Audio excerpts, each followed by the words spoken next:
재미있는 이야기 한 토막 들려드리겠습니다.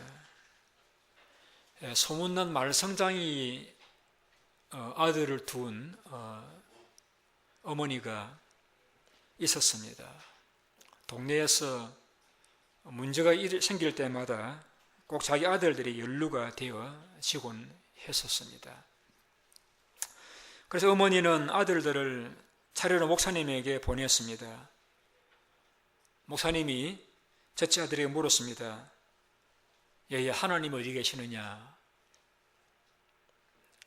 아이가 대답을 하지 않자 목사님 다시 물었습니다. 하나님이 어디 계시냐?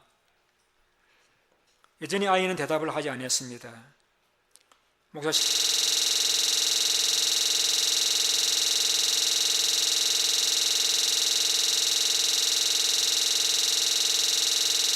세 번째 묻자 아이가 갑자기 뛰어나가더니 동생이 달려가서 말하기를 하나님 없어졌대. 우리가 그랬다고 생각하는가 봐.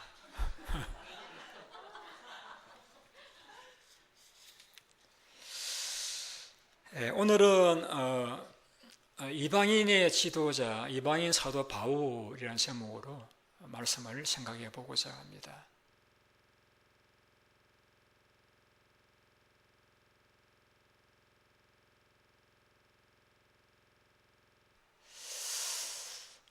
여러분 우리가 교회의 지도자 역할이 참 중요하지 않습니까? 여러분 바울이 전한 로마서 우리가 살펴보고 있는데 이제 2주가 남았는데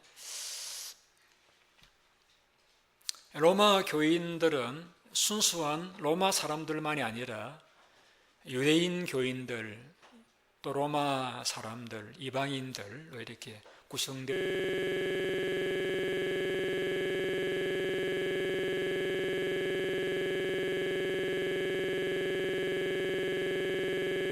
있다고 말씀을 드렸습니다. 그러다 보니 서로 관습이 다르고 문화가 다르다 보니까 오해도 있었고 또 논쟁도 많았습니다. 그래서 마음들이 나누어져 있었죠. 그래서 오늘 본문에서는 바울이 나누어진 이 교인들의 마음을 어떻게 잘 이끌어가는지 우리가 바울에게서 배웠으면 좋겠습니다.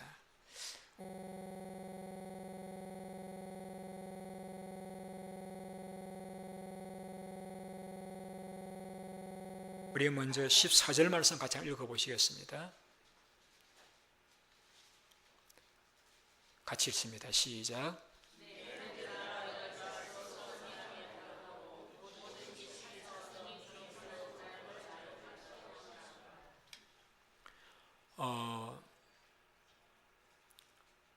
이 말씀은 바울이 로마 교회를 칭찬하는 내용입니다.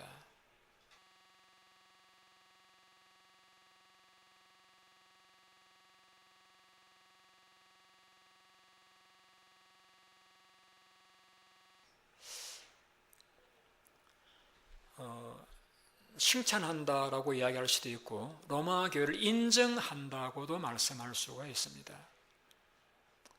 여러분 마음이 나누어져 있는 그 동기가 상대방을 인정하지 않아서 그렇죠. 상대방을 중심으로 좀 이렇게 무시하든지 업신여기든지 하기 때문에 그런 것이지 않습니까?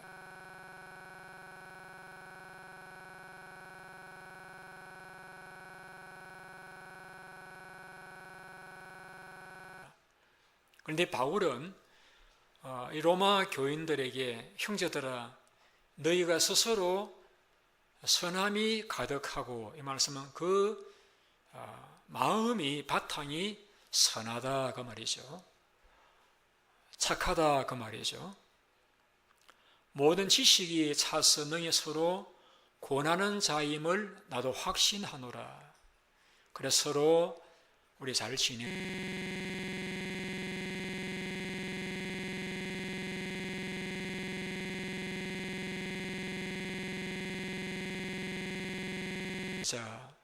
또 바르게 살자, 또 믿음으로 살자 이렇게 권하는 자임을 내가 확신한다라고 바울이 고린도 교인들을 인정하고 칭찬하는 내용입니다.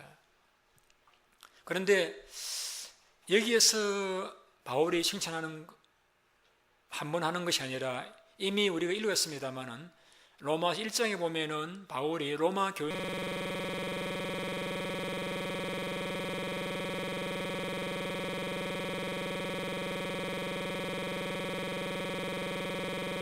이미 칭찬한 적이 있었습니다. 제가 읽어드릴게요. 내가 예수 그리스도로 말미암아 너희 모든 사람을 인하여 하나님께 감사하는 것은 너희 믿음이 온 세상에 전파됨이로다. 이미 바울은 로마 교인들에게 편지를 쓰기를 시작하면서 너희 믿음이 온 세상에 전파되었다라는 말로 로마 교인들을 칭찬한 바 있었습니다.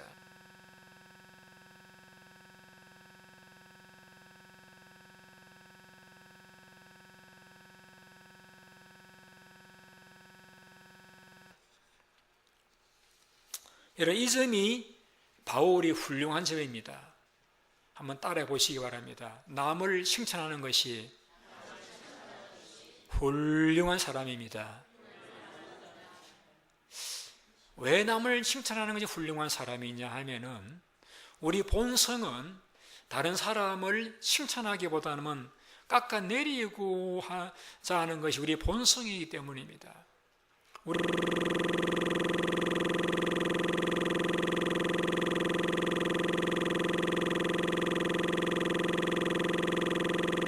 우리의 눈을 이렇게 보면은 내가 안 보이고 다른 사람이 보이고 또 다른 사람의 좋은 점이 보이기보다는 다른 사람의 약점 또 못하는 점들이 보이는 것이 일반적입니다.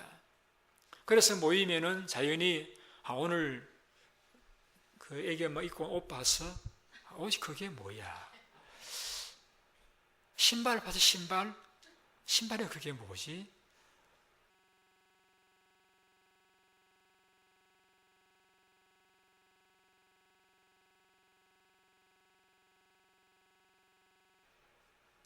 왜 모자는 그걸 쓰고 있지? 뭐 이런 식으로 이제 다른 사람들에 대해서 우리가 모이면은 자연히 약점과 또 비아냥거리는 말들을 하기가 쉬운 것이 저나 여러분들이나 우리의 본성이 그래요. 본성이. 여러분이 하루 동안에 지나면 사시는 말씀들을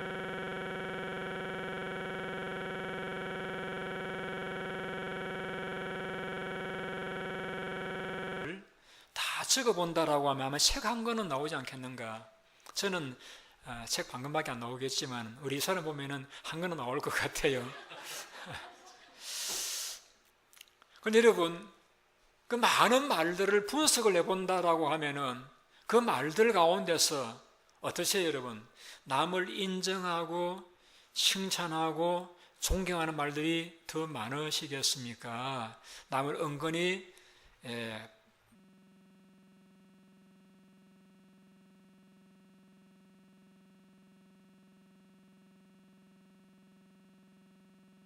비웃는, 깎아내리는 말들이 더 많겠습니까? 우리 사람 말고요.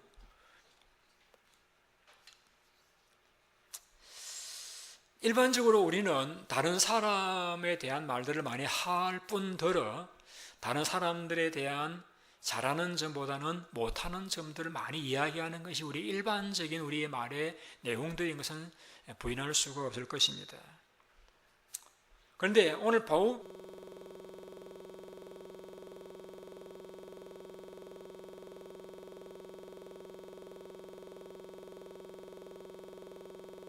바울에게서 그러니까 바울이 정말 훌륭한 사람이라고 생각하는 그 이유는 바울이 로마 교인들 지금 서로 논쟁하고 있는 싸우는 사람들이잖아요. 그런데 불구하고 그들을 칭찬하잖아요. 여러분은 스스로 선함이 가득하고 말은 착하고 지식이 차서 능히 서로 권하는 자들이다. 서로 권면하고 붙들어준 자들이다. 이렇게 좋은 말로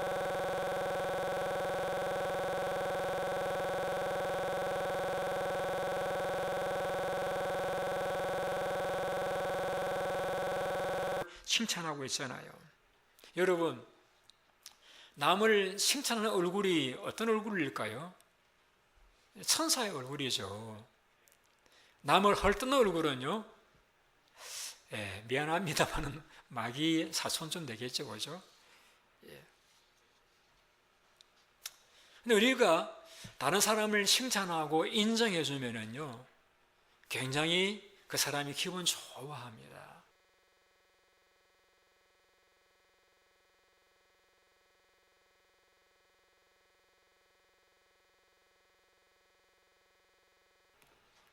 우리가 말로서 다른 사람을 기쁘게 해주는 것, 왜 이 좋은 일을 우리가 마다할 이유가 어디 있겠습니까?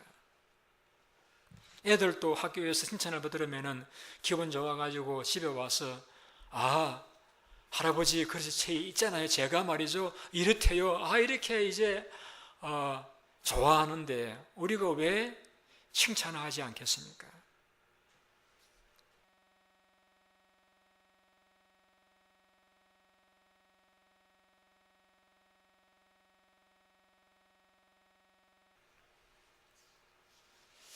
자, 바울이 로마 교인들을 두고서 여러분들은 스스로 그 속에 선함이 가득하다 라는 말은, 여러분들은 타고난 착한 성품의 사람들입니다, 그 말인데, 여러분 이거 아세요? 노란 안경을 끼면은 모든 세상이 노랗게 보이고, 파란 안경을 끼면 모든 세상이 파랗게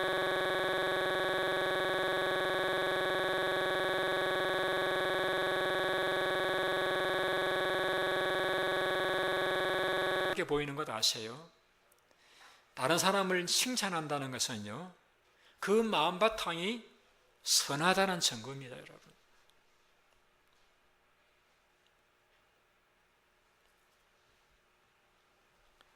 바울의 바탕이 선하니까 로마 교인들을 바라볼 적에 다 선하게 보이는 거예요. 선하게 보이는 거예요. 그래서 여러분들은 스스로 선함이 가득합니다, 이렇게 칭찬하고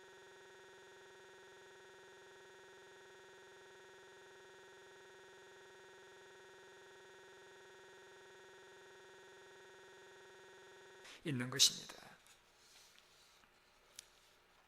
능히 서로 권하는 자이다. 권한다란 말은 어떤 뜻이냐면 이런 말입니다. 예를 들어서 저는 이제 전혀 그런 의도가 없이 설교를 했는데 어떤 분이 마음에 그게 걸렸던가 봐요. 목사님이 오늘 나들으라고 그 말을 하더라. 어떻게 그런 말씀 하실 수가 있지? 이렇게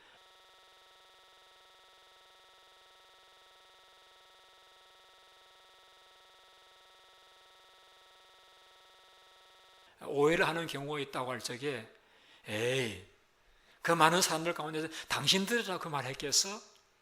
아니야. 일반적인 말을 한 것이야. 이렇게 말하는 게 권하는 것입니다, 여러분. 아시겠습니까? 대답이 없어요. 그게 권하는 거예요, 여러분. 시험 들어 있는 사람을, 그래, 맞아, 나도 그렇게 들었어, 정말 나빠, 이렇게 할 게 아니라,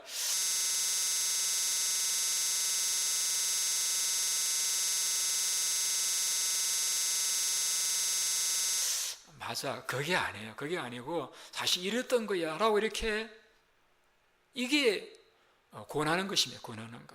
우리 권사님들이 하실 일이 이것입니다. 권하시는 거. 시험 든 분이 있으면은, 아니야, 그게 아니야, 사실은 이것이야, 이렇게 권면해 줘서 시험 든 자가 다시 일어서게 만드는 것, 낙심된 자가 다시 힘을 얻게 만드는 것, 이것이 권하는 것입니다. 지금 여러분,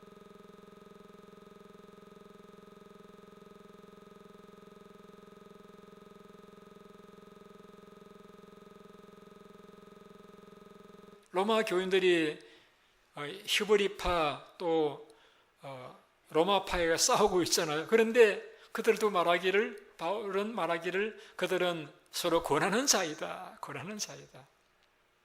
지금 다투고 있는데 바울은 말하기를 여러분 서로 권하는 사람들입니다. 여러분 이 말 듣고 나면은 로마 교인들에서 다투겠습니까? 안 다투겠습니까?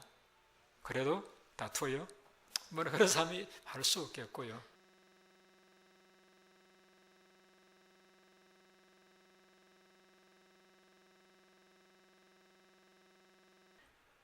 아마 이 말 듣고 나면은 찔끔해가지고 아우 앞으로 나는 권해야지. 맞아. 돼지고기 먹는 사람들이 이렇게 맛있어 먹는데 내가 안 먹는다고 해서 비난할 거 뭐 있어. 잘 먹고 건강하면 되지. 또 안 먹는 사람 내가 욕할 거 뭐 있어. 비웃을 거 뭐 있어. 미안한 마음으로 먹으면 되지. 이렇게 생각하고 권하는 사람,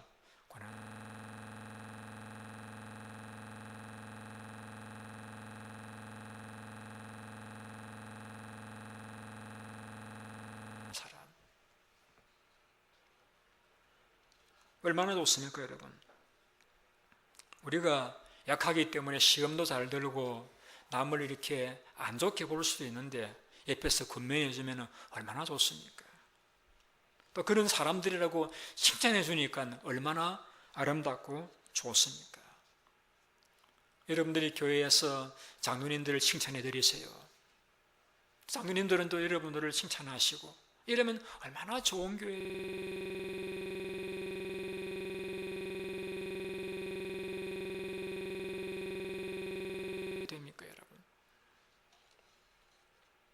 그래서 죄의 유혹에 빠지지 않고 하나님에게 떨어지지 아니하고 다른 사람의 도움을 얻고 얼마나 좋은 것입니까?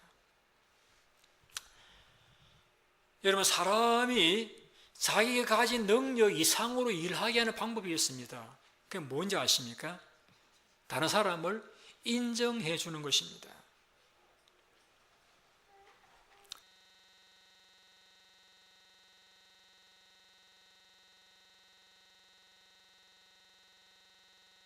사람들은 자기를 알아주면은요, 자기를 아끼지 않고, 몸을 아끼지 않고 충성하게 되어지는 법입니다.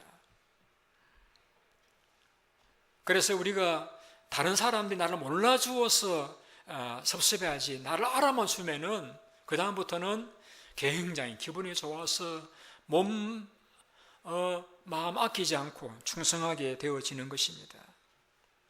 그래서 지도자라고 하는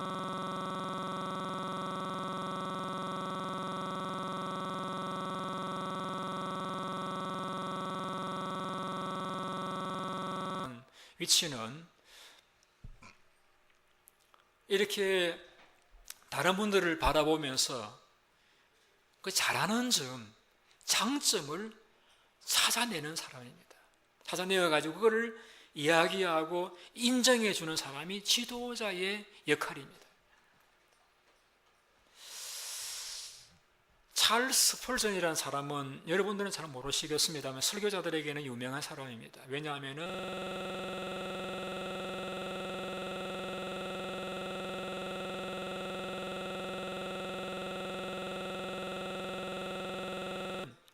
그의 입이 금의 입이다라고 말했을 정도로 천년에 한 번 나올까 말까 한 사람이다라고 말할 정도로 훌륭한 설교자였습니다. 근데 이분이 어떻게 설교를 잘할 수 있게 되어졌는가 하면은 그가 어렸을 적에 영국 교회를 다녔는데 영국 교회는 어린애들에게 이제 설교 대회를 하는 게 있었던가 봅니다. 설교 시합을 하고 이렇게 나서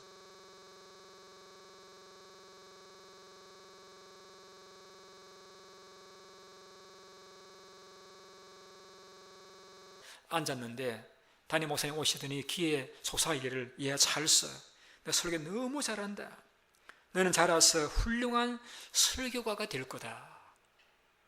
그 한마디, 찰스, 너 설교 너무 잘한다. 너는 자라서 훌륭한 설교가가 될 거다. 그 한마디가 그 찰스의 마음속에 새겨졌습니다. 그래서 그는 자서전에 보니까 그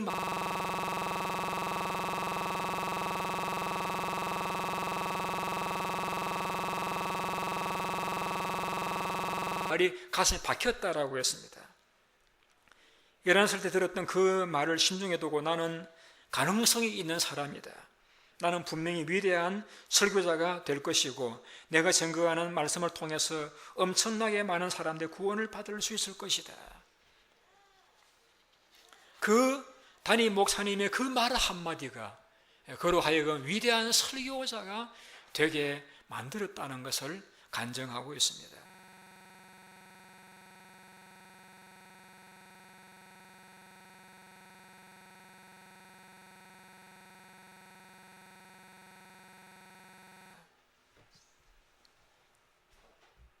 얼마나 여러분 중요한 역할입니까?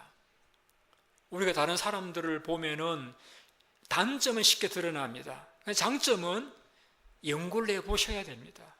자세히 살펴보셔야 발견할 수가 있습니다. 지도자의 역할이라는 것은 다른 분들의 장점을 발견해내어 가지고 그것을 인정해 주는 것입니다.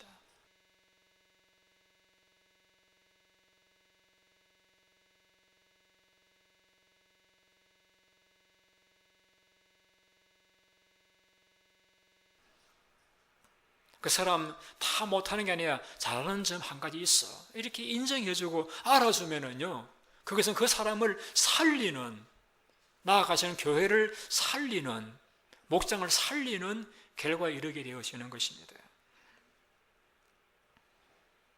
이 바울이 그래서 훌륭한 지도자입니다. 서로 다투는 그 로마 교인들에게 그들의 장점을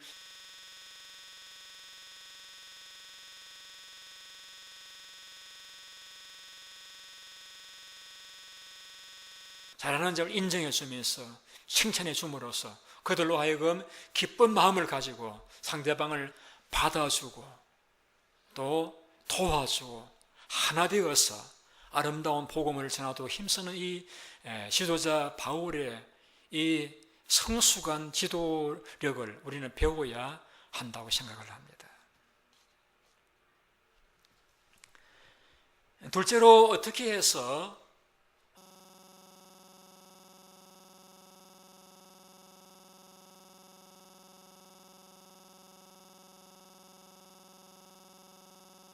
바울이 훌륭한 지도자이냐? 여러분, 보통 사람들은 칭찬해 주면은 좀 교만하기도 하죠. 그런데 사실은 그렇지 않아요. 칭찬해 주면은 자기 일을 알아주니까 그때부터 마음이 낮아집니다. 사람이 이렇게 자신을 내세우는 것은 몰라주니까 알아달라고 내세우는 것인데 알아주면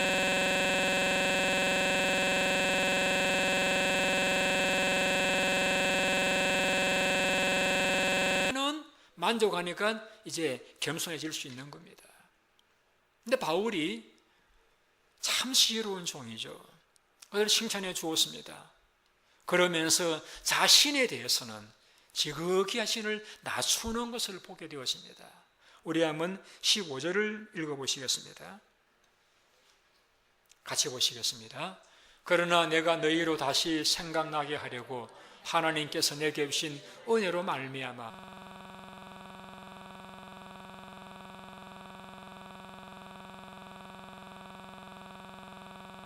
더욱 담대히 대략 너희에게 썼노니. 여기 보시면은 은혜라는 단어가 나오죠. 은혜.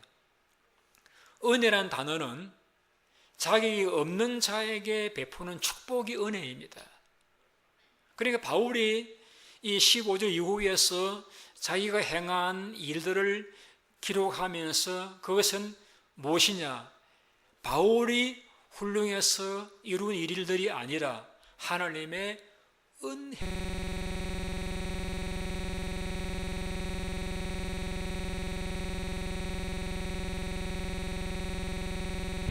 하나님이 내게 주신 은혜로 이루어진 것이다 라고 영광을 하나님께 돌리고 있습니다. 16절을 띄워주세요.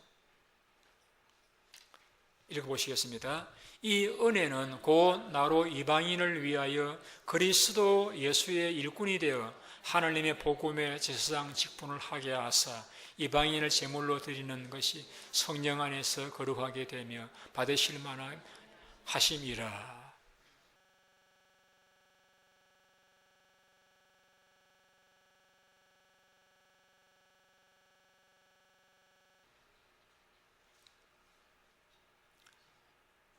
바울은 자신을 가리켜서 이방인을 위한 일꾼이라고 했습니다. 이방인을 위한 일꾼이다. 그 로마 교회 안에서 이방인 신도를 무시하는 그러한 유대인 성도들에게 나는 하나님이 나로 이방인들을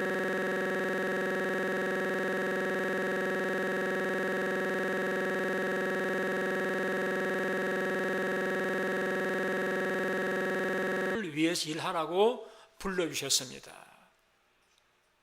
하나님이 나로 이방인들을 위해서 일하라고 불러주셨는데 여러분들이 이방인들을 없이 여기면 안 됩니다. 그런 의미도 있고요. 내가 일하는 것은 내가 능력이 많아서 나를 드러내기 위해서 일하는 것이 아니라 하나님께서 나로 이방인들을 위한 일꾼으로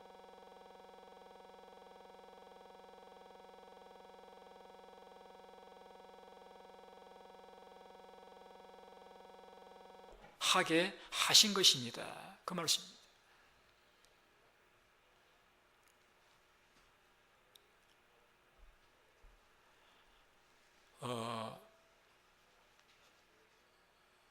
우리가 지식이 있으면 그 지식으로 하나님을 높여드려야 됩니다. 내가 가진 재물이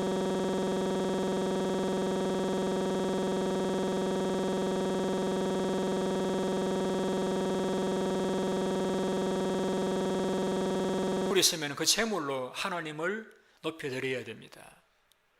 내가 힘이 있으면 그 힘으로 하나님을 기쁘시게 드려야 됩니다.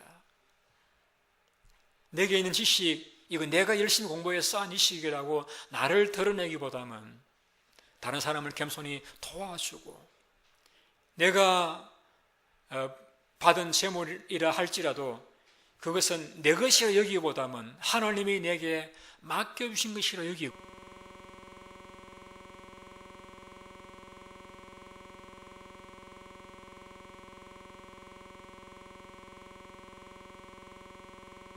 그것을 가지고 하나님을 위해서 잘 사용하는 사람. 내가 직분이 있다 할지라도 이 직분이 내가 잘나서 받은 직분이라고 여기기보다는 하나님께서 다른 성도를 섬기라고 주신 직분이라고 여기면서 이렇게 겸손히 봉사하는 것, 이것이 바울이 보여주고 있는 모범인 것입니다. 내가 이방인 일꾼이 되었지만 이것은 내가 좋아서 된 것이 아니라 하나님이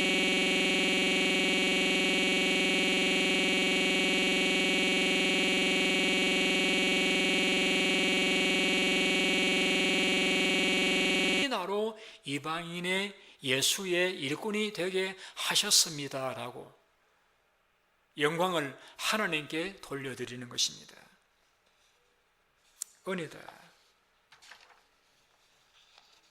우리는 주님을 위해서 봉사를 하되 그 모든 것들이 하나님의 은혜입니다. 내가 똑똑해서 내가 잘나서 내가 능력이 많아서 한 것이 아니라 하나님의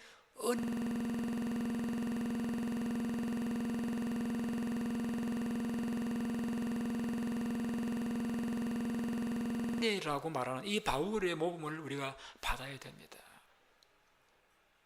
바울은 공부를 많이 한 사람입니다. 바울은 은혜가 많은, 간증거리가 많은 천국을 다녀온 사람입니다. 바울은 직접 예수님으로부터 부름받아 제자가 된 사람입니다. 그러나 바울은 자기를 자랑하지 않습니다. 하나님의 은혜로 되어진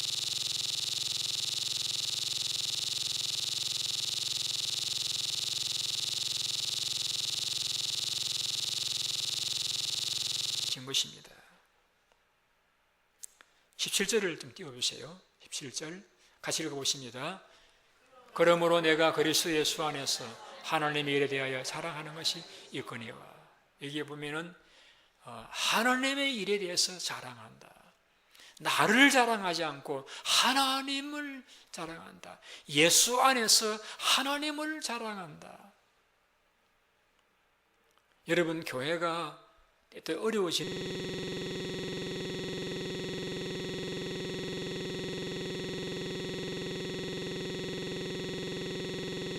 때는 왜 어려우십니까? 은근히 나를 내세우려다 보니까 어려우시는 거예요.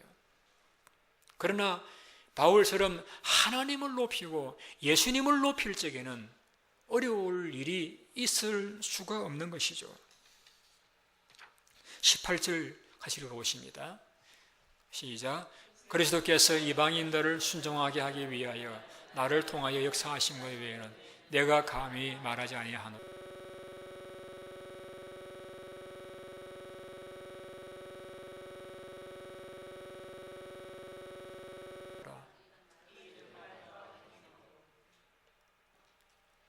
18절요.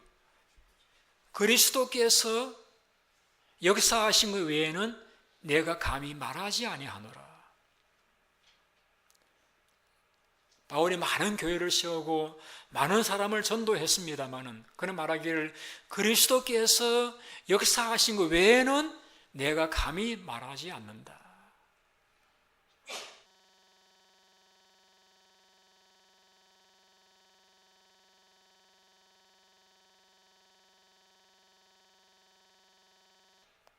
한번 같이 해볼까요? 그리스도께서 하신 것 외에는 말하지 않겠습니다. 여러분, 훌륭한 종이잖아요. 그가 돌에 맞기도 하고요, 피가 낭자에 흐르기도 하고 욕을 듣기도 했습니다. 그는 말하기를 그리스도께서 역사하신 것 외에는 내가 말하지 않겠습니다. 우리 바울에게서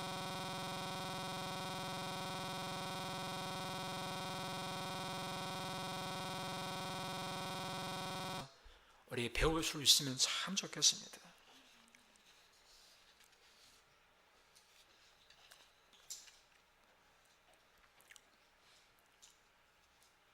우리가 뭘 하든지 이것은 내가 가진 재물로 한 것이 아니라 하나님 내게 주신 것으로 한 것입니다. 내 지식으로 한 것이 아니라 하나님이 하신 것입니다. 내가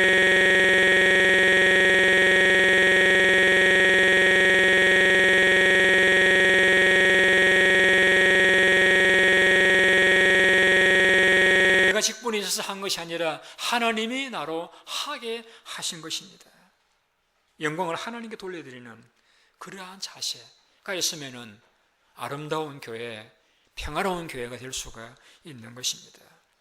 우리 이러한 바울에게서 배웠으면 참 좋겠습니다. 마지막으로 바울의 위대한 자세는 22절입니다. 한번 띄워주세요.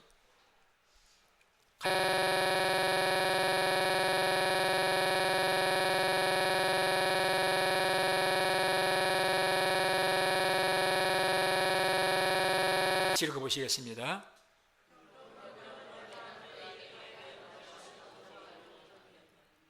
여러 번 막혔더니 바울은 그 꿈이 뭐냐면은 로마에 가서 로마 교인들을 만나는 것입니다. 이 로마서는 어디서 쓰는가 하면은 고린도에서 기록을 했는데요. 고린도에서 기록을 하면서 바울의 계획은 내가 예루살렘 올라갔다가 로마로 가는 것이었습니다.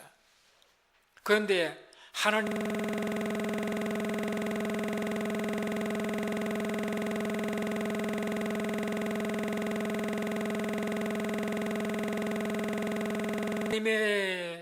섭리는 바울이 로마 가기 위해서 그가 선교사로 가기를 원했는데 제수의 모습으로 가게 만들었습니다. 또 바울의 계획은 23절을 띄워주세요. 3절 읽어보시겠습니다. 이제는 이 지방에 일할 곳이 없고 또 여러 번 예전부터 언제든지 서바나로 갈 때에 너희에게 가기를 바라고 있어서 이게 서바나라는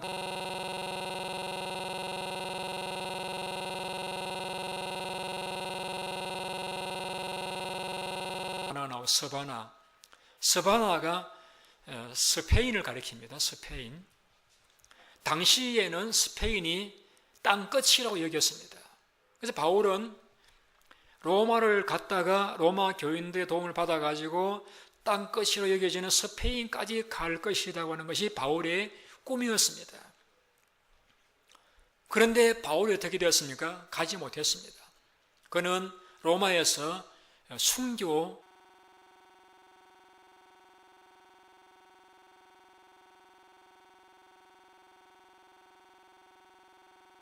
말았습니다. 그가 로마로 갈 적에 순교소로 가기를 원했습니다만 제수의 모양으로 가게 되어졌고, 그가 서반으로 가기를 원했습니다만 그는 로마에서 순교를 당하고 가지를 못했습니다. 여러분들은 여러분의 꿈이 이루어지지 아니할 적에 어떻게 하십니까? 내 팔자가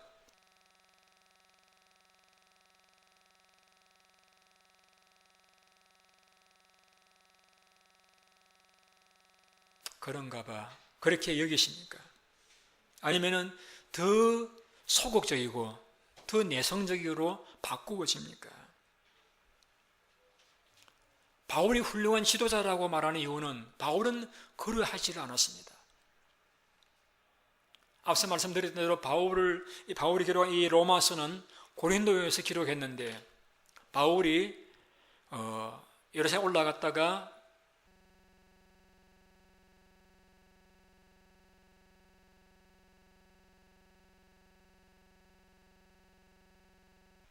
잡혀서 이제 제수의 모습으로 로마로 이송이 되죠. 로마에서도 그는 자유로우지 못하고 감옥에서 지내게 됩니다. 잠깐 풀려났다가 다시 잡혀서 2차 구금될 적에 그는 감옥에 들어가게 됩니다. 그리고는 나오지 못하고 순교를 당했는데, 그는 감옥에서 자신은 서반으로 가지 못하는 신세를 한탄하거나 절망하지 아니하고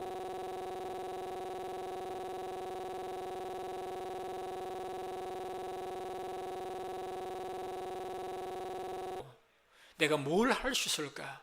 그렇다. 내가 내 몸은 가지 못하지만은 내 마음을 전하자라고 해서 감옥에서 편지를 쓴 것이 에베소서, 빌립보서, 골로새서, 빌레몬서, 디모데후서입니다, 여러분. 그 편지들에서 바울이 이렇게 말합니다. 여러분, 항상 기뻐하십시오.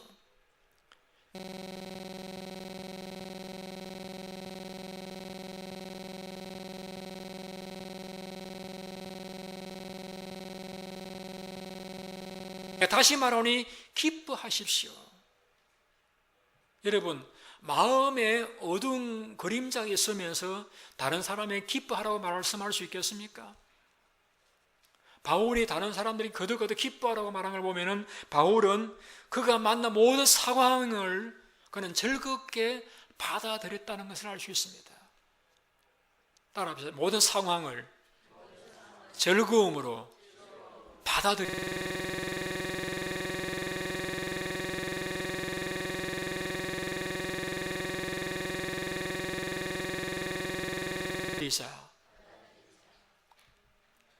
모든 상황을 그는 즐거움으로 받아들였다는 것입니다. 그러니 그 마음이 기뻤습니다. 그래서 빌립보 교인들이 여러분, 다시 말합니다. 기뻐하십시오. 기뻐하십시오.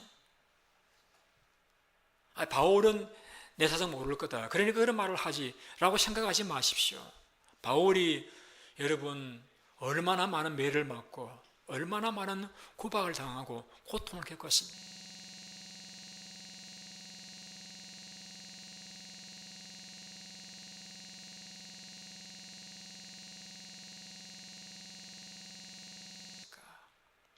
그러나 그는 그가 만난 모든 상황에서 기뻐하고 찬송했습니다. 그래서 빌립보에서는 옥터가 진동하고 기적이 일어나지 않았습니까, 여러분? 지도자는 많은 사람들을 앞장서서 나가는 자입니다. 많은 사람들은 어떤 상황에서 우리 지도자가 어떻게 하는가 다 보고 있습니다. 그때에 내 팔자라고 여기고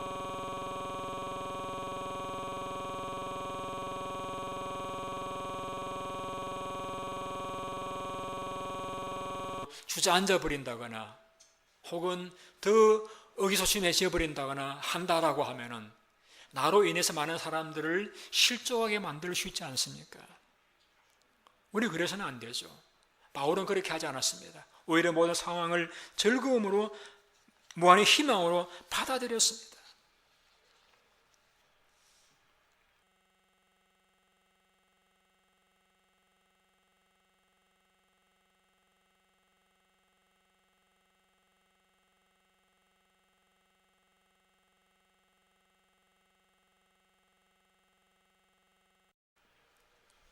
그가 남겼던 그 옥중에서 남겼던 그 글들 얼마나 우리 은혜가 됩니까, 여러분? 저는 빌립보서 읽어보면은요, 한 구절 한 구절 너무너무 아름다워요. 디모데후서 읽어보면은요, 가슴이 찡할 때가 많이 있습니다. 그 귀한 글들, 그 에베소서 교회론을 쓴 글들 얼마나 귀합니까, 여러분? 빌레몬서 얼마나 아름답습니까? 그런 그 감옥에서 다 기록한 글들입니다, 여러분. 그 차갑고 춥고 또 배고프고 힘든 그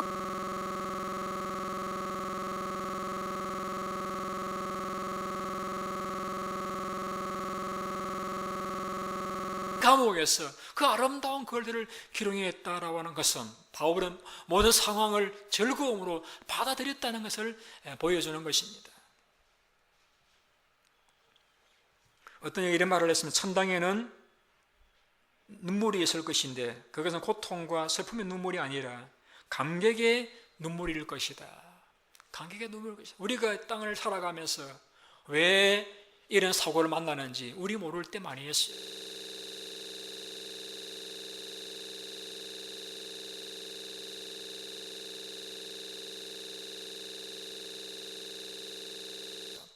왜 이렇게 꺼야 되는지 이유를 모를 때 많이 있습니다. 답답하죠. 모르니까. 그리고 우리가 알 수 있는 거 한 가지 있습니다. 무엇입니까? 하나님은 선하시다. 하나님은 선하시다. 하나님 우리 고생하는 거 기뻐하지 않으신다. 하나님은 선하시다는 것. 또 하나님께서 이 모든 일들을 결과적으로 아름답게 하실 것이라고 이것 우리 믿을 수 있잖아요.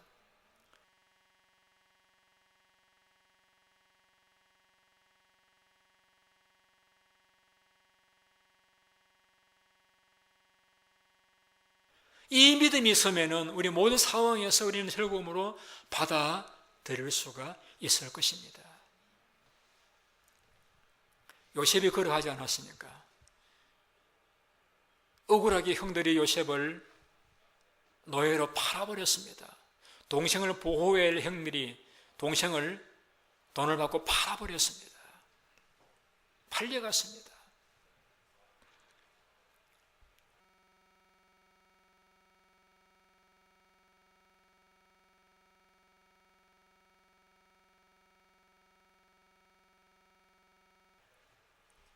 충성하던 요셉을 주인이 상은 못 줄지언정 그를 감옥에 씹어 던져버렸습니다.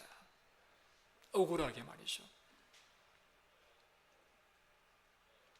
부탁드렸던 것을 까먹 잊어버리고 3년 동안 잊혀버림을 당했던 것이 요셉의 감옥 생활이었습니다.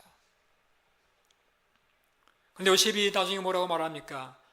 그는 하나님께서 우리 민족을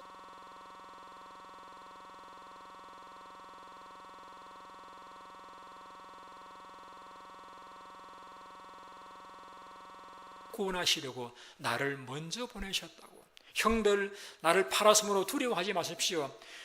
형들이 팔아서 내가 애굽에 온 것이 아니라 우리 민족을 구원하시려고 하나님이 나를 보내신 것입니다. 하나님이 나를 보내신 것입니다. 요셉은 하나님의 선한 섭리를 믿었습니다.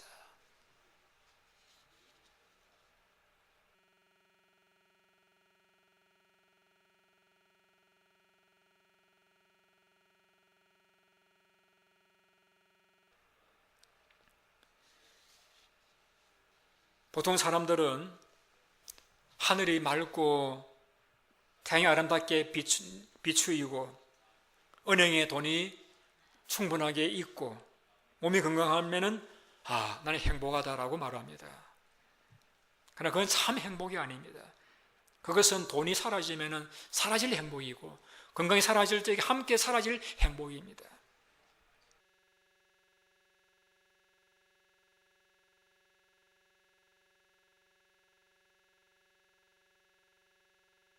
그러나 진정한 행복은 고통 가운데서도 누리는 행복입니다. 하나님의 행복입니다.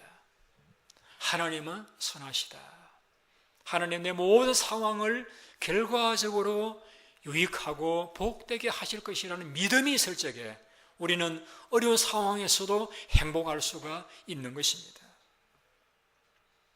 바울은 이 로마서에서 이것을 믿었습니다. 여러 번 막혔습니다.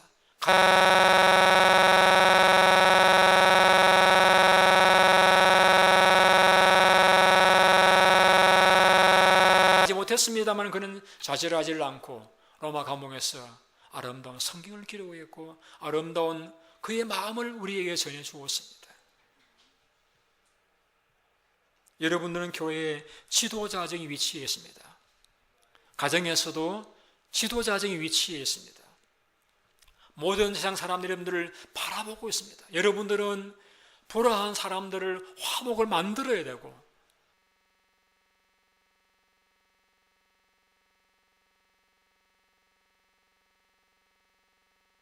여러분들은 나누어진 마음들을 하나로 만들어야 될 책임이 있습니다. 어떻게 살아야 되겠습니까?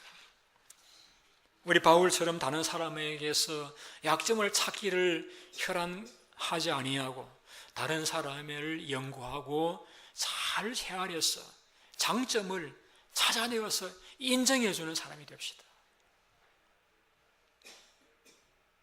우리가 충성하되 영광은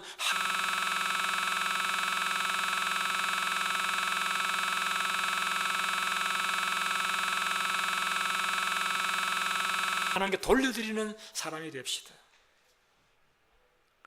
어떤 역경 가운데서도 좌절하지 않고 희망을 가지고 믿음을 가지고 용기를 가지고 잘 앞서 나가심으로써 많은 사람들을 기쁘게 하고 이끌어가는데 귀한 영향력을 잘 발휘하시는 여러분들 다 되시기를 예수님의 이름으로 축원드립니다. 우리 기도하겠습니다.